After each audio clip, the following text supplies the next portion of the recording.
ED साहब, कुछ सालों पहले आपके हवाले से एक बड़ी कंट्रोवर्सी आई थी। ये कहा गया था कि आप मुल्क छोड़ के चले गए हैं, आपने कहा है आप शायद वापस नहीं आएंगे, कुछ लोग हैं जो आपकी जान के पीछे पड़े हुए हैं। क्या वो बात थी और कौन थे वो लोग? अच्छा, मेरे पास एक ग्रुप आता था, बेनजीर का दौर था, वो बेनजीर को हटाना चाहता था, लेकिन मेरे कंधे पे बंदूक चला के हटाना चाहता। मैं इनको इनकार करता। कौन था उस ग्रुप में? हमीद गुल, इमरान खान, ऐसे ग्रुप। कौन था उस ग्रुप में? हमीद गुल, इमरान खान, ऐसे ग्रुप। कौन था उस ग्रुप में?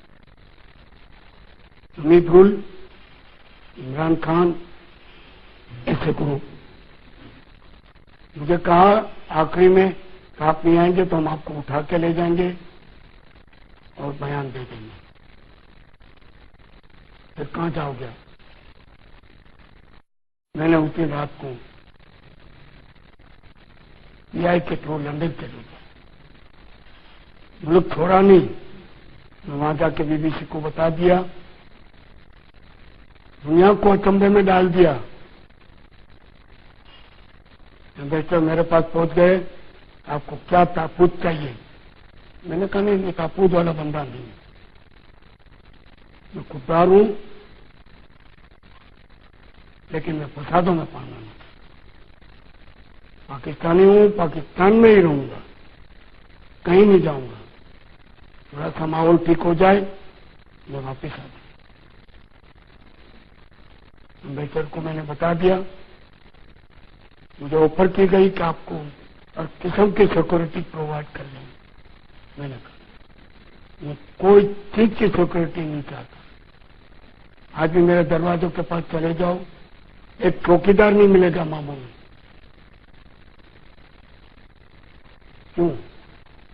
इंसान, जब इंसान इंसान बन जाता है तो उनको तमाम खौफ खत्म हो जाता है। उसके बाद जब ये मसला ठंडा हो गया, पाकिस्तान वापस आ गए, दोबारा उन्होंने कोशिश नहीं की, या दोबारा किसी और पार्टी ने कोशिश नहीं की कि आप उनको ज्वाइन करें? नहीं, फिर मुझसे कोई मिला ही नहीं। मेरी पोजीशन क्लियर हो गई कि ये सियासतदान नहीं है, ये मजहबी ठेकेदार नहीं है, सामाजिक ठेकेदार नहीं है, कि इंसान है। और अब्दुल सत्तार एदी साहब को मोहतरमा के खिलाफ इस्तेमाल करना चाहती थी। ये एक बहुत बड़ा ड्रामा हुआ था। एकदम मैंने देखा कि ईदी साहब, जिनकी मैं बड़ी इज्जत करता हूँ, क्योंकि ईदी साहब को एक दफ़ा पहले मैंने कहा, जब मैंने शौकत खानम शुरू किया, मैंने ईदी साहब को कहा कि देखें यहाँ इतना कम हम पैसा इंसानों पे खर्च करते हैं, ह्यूमन डेवलपमेंट पे, कि क्यों ना हम एक प्रेशर ग्रुप बनाएं और डिमांड करें गवर्नमेंट से कि तालीम के ऊपर और सेहत के ऊपर पैसा ज़्यादा खर्च करें। सारे बड़े सगीर में सबसे कम पैसा हम खर्च करते हैं, और बड़े सगीर दुनिया का गरीब तरीन इलाका है।